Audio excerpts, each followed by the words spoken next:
we talked about the last time you were here, with this very bizarre androgynous person that was saying there's no gender, there's no biological basis for gender, which is just complete insanity, and you shooting that down. Yeah, it might be insanity, but it's Canadian law now, or soon to be federally, so it's insanity for sure, but it's the kind of insanity that's going to have legal force very soon.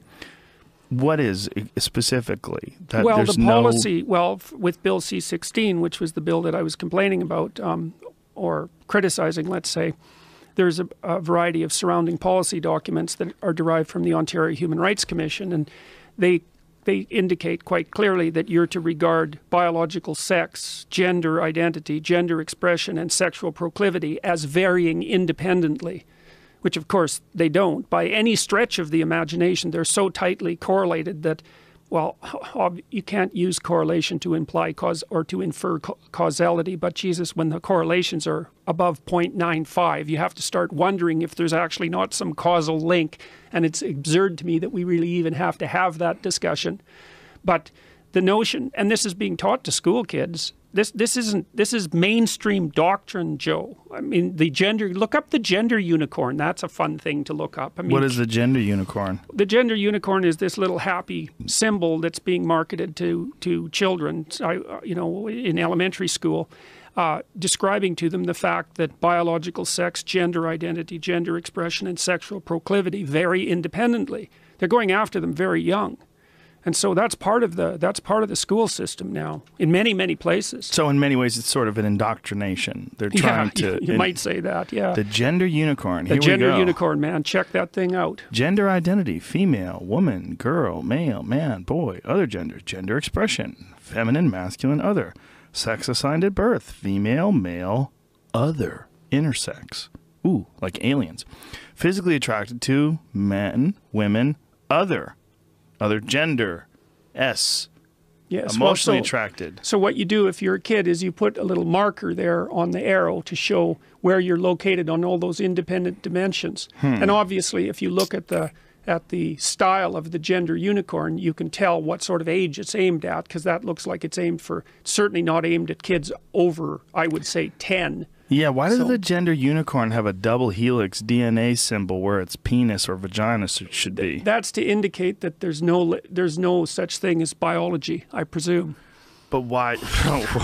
That's how ironic. Yeah, you might say so. Yeah, it's a weird place to put it over the crotch of the unicorn. Yeah, there's an indefinite number of weird things about that. Yes, there's the genderbred person. That's a genderbred person has a male symbol, female symbol, and then a what am I all together with a circle.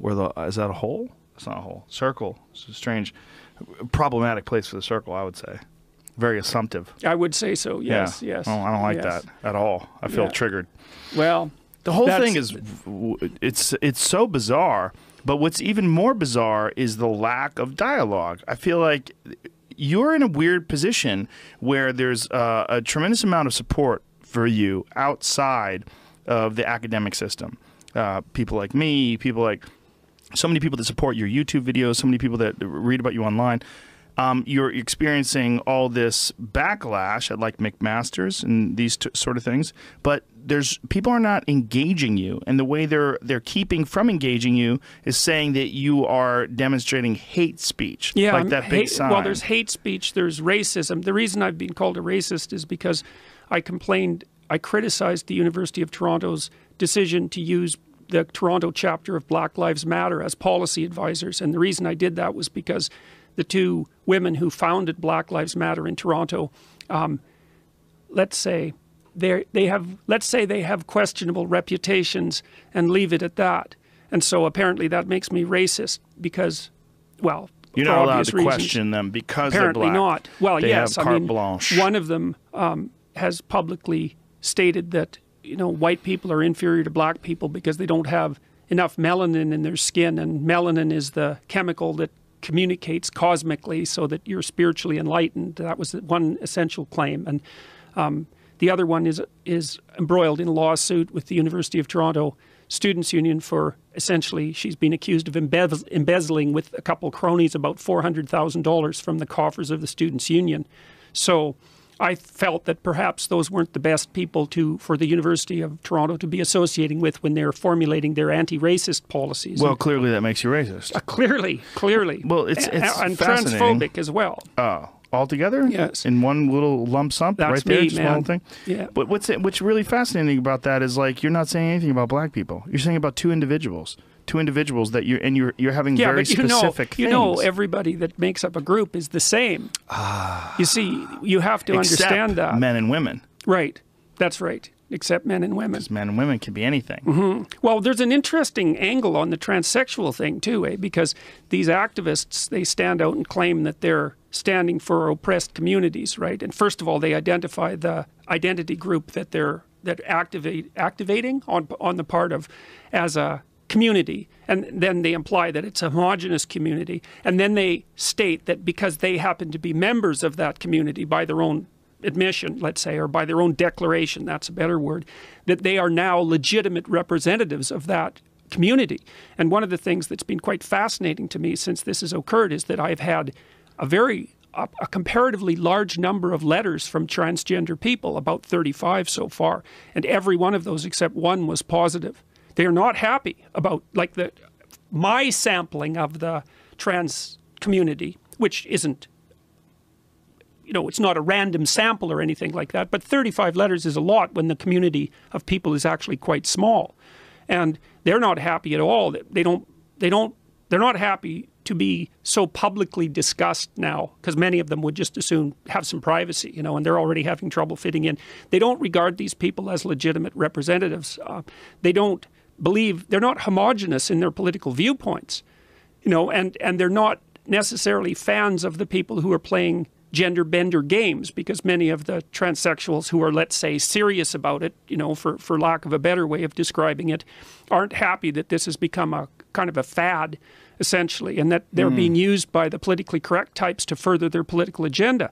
So that's quite cool too, because it isn't obvious to me at all that the attitude that I have towards the situation is actually different in any genuine sense than the attitude that at least a substantial minority of the transsexual people themselves have.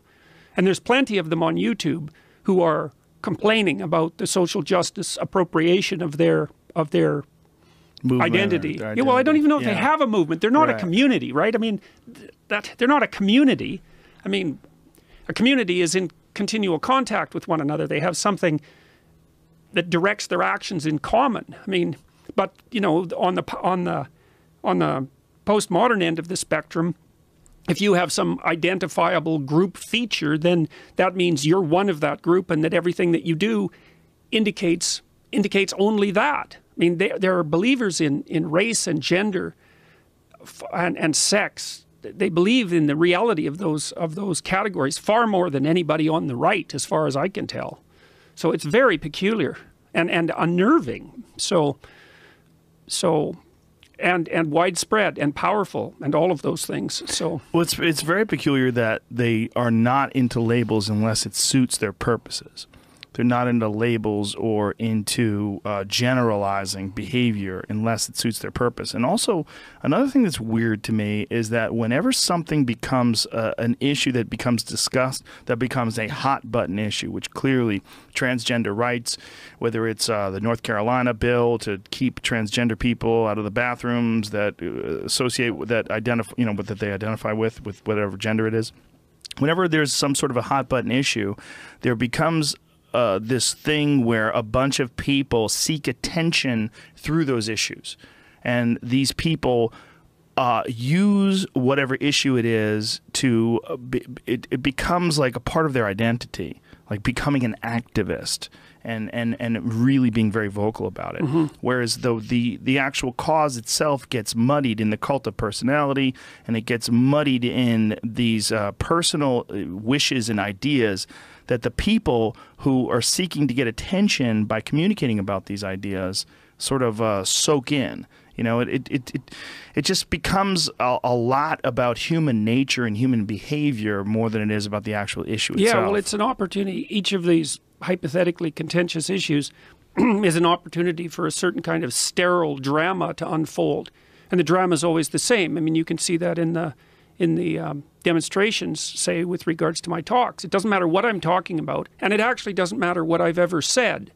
All that matters is that there's an occasion and an excuse to trot out the ideology and to pathetically mouth the same unbelievably sterile and chaotic phrases, you know. I mean, I think the people at McMaster, the protesters, could only muster about 3 chants, and 2 of them were seriously obscene. And I mean, which I don't care about, except that it's so mindlessly unimaginative, you know, and it's they're operating at such a low level of intellectual effort, and of course egged on by their pathological postmodern professors who are hiding behind them like scared weasels. So, yeah, there's shut him down. That was the big one. Racist, transphobic, homophobic, all these things without substance, because there's no piece of shit was the other one that was quite transphobic piece of shit, or just piece of shit. That's right. Period? Yes. No. That's it was right. more specific. Yes, Yeah. it was more specific, which was rather flattering and all of that. Yeah. So, well, it's you don't seem to have any hate towards trans people at all. No, I mean, from discussions I've had with you both on and off the air, the idea of you being transphobic seems so inaccurate, because you seem pretty accepting about anybody, whether it's a trans person, a gay person. It's not the issue, is it? Well, I'm more concerned about whether or not people are honest. I mean, that's my fundamental orientation, and so, or my fundamental concern. I mean, I don't expect people to be 100% honest, because, of course, who is? I mean, that's a hell of a high standard to hold anyone to, but all of that is smoke and mirrors, and I think the people who are after me know it. Well, let's get through some of that then, just to sort of establish it for people maybe that don't know. What issues do you have any issue whatsoever with someone being transgender? No, I don't have any issue with that. What I have an issue with is that I don't like to see the postmodern neo-Marxists use the transsexual issue as a lever for pushing forward their political nonsense. And I said that right from the beginning in the videos I made to begin with. The reason I wouldn't use the words Z and Zer and all those other made-up words, however many there are now, is because I'm not willing to cede the linguistic territory to postmodern radicals. I'm not doing that. And they say, well, we're doing it on behalf of the oppressed transsexual people. And I think, yeah, well, that's what you say, but there's no reason I should believe that. I don't believe anything you say. I think you're contemptible, cowardly, ideologically motivated, cult-like corruptors of the youth. So why would I use your language? Well, let's unpack that, because one of the things that I find fascinating is how few transgender people want to use those words. The transgender people seem to want to identify with whatever gender they like. If you are a male to female transgender person, you would prefer to be called a she, right? Like Caitlyn Jenner, right? Right. And pretty much everybody calls the artist formerly known as Bruce Jenner Caitlyn Jenner, right? That's just like, if you had a look at how many people just openly accept that, it's pretty well accepted, right? Mm-hmm. Most transgender people prefer that. They prefer female to male. They prefer to be a man now. I'm a man now. Okay, Bob, Dick, whatever your name is. There's not a lot of Z-Zer talk. Well, maybe I'm out of the loop. No, you're not out of the loop. The other thing is, those are all third-person pronouns. It's like, I'm not going to call you a third-person pronoun while we're sitting here. I never would. If I'm referring to you when I'm talking to someone else, call their name, right? Well, I could use your name. I might use he then, but I don't know. Well, it's just, all of it is palpably absurd. I think it's always hard to get the level of analysis for this sort of issue correct. Because the people who are pushing it forward say, well, we're against harassment and discrimination. And they attribute all the moral virtue to themselves. But then what I see is that they're utilizing a group, a very small minority group, who already have enough problems, in my estimation, for nothing other than straightforward political purposes. I don't buy the warm-hearted, all-inclusive love that the people who are pushing this sort of thing forward claim to display. I don't see that at all. What I see mostly is resentment and the desire to undermine. And I'm quite familiar with the postmodern philosophy, not as familiar as I could be, and also reasonably familiar with its underlying Marxism. And there's nothing touchy-feely about any of that, I can tell you. The postmodernist, the best you can do with postmodernist philosophy is emerge nihilistic. That's the best. The worst case is that you're a kind of anarchical social revolutionary that's directionless, except that you want to tear things apart. Or that you end up depressed, which I see happening to students all the time, because the postmodernists like rip out the remaining structures of their foundations, of their ethical foundations. So just to be really clear for anybody tuning in, your issues are absolutely not with someone who identifies with a gender other than their biological gender. As long as they're not using that to promote a political agenda. But I don't care about the gender thing. I mean, that's doesn't mean anything. Well, it's someone. It's a personal preference. It's a personal issue. Right, you know? personal issue. It's a personal issue, and I would also deal with it on an individual-to-individual basis. Because it varies just as much as there are extremely masculine men, extremely feminine women, and there's a broad spectrum of human beings in between, and each one should be dealt with on an individual basis. Yes. Based on what they want. But when you're talking about these made-up words, what it seems like is that some people are trying to push these made-up words and turn them mainstream. Now, the question is, what's the motivation behind that? Is this a necessary thing? Are there so many people that are of asexual or of some sort of... I mean, what would be a Z or a Zer? What is that supposed to be? Is that supposed to be a male or a female? Is it supposed to be asexual? Or is it supposed to be a nonconformist? I mean, what is it? Well, it's supposed to be someone whose gender isn't specified, right? Who's neither male nor female, right, or maybe they say technically in the policy guidelines is anywhere or nowhere on the spectrum, and that's actually in the policy guidelines in Ontario. Anywhere or nowhere, right? And the nowhere, I mean, these are policies that are going to determine law, right? That within which the law is going to be interpreted. I don't even know what nowhere on the spectrum means. I don't understand what that means. It doesn't mean anything. It's nonsense. It's nonsense. So you have, so here's the options, right? There's someone who identifies with the opposite gender of their biological birth. So there's a man, for instance, who identifies as a woman. Everyone's cool with that. Whatever your name is, whatever you would like to be called, whether it's Wendy or Mike or whatever it is, that would be the noise that you want people to make with their mouth that means you. That's it, right? Now, whether you're a he or a she outside of that, that's where things get squirrely. So third person is the only issue. The only issue is, like, say if we were talking to Jamie. Jamie just decided he's going to be Jamie now. He's still Jamie. Jamie's a girl's name, too.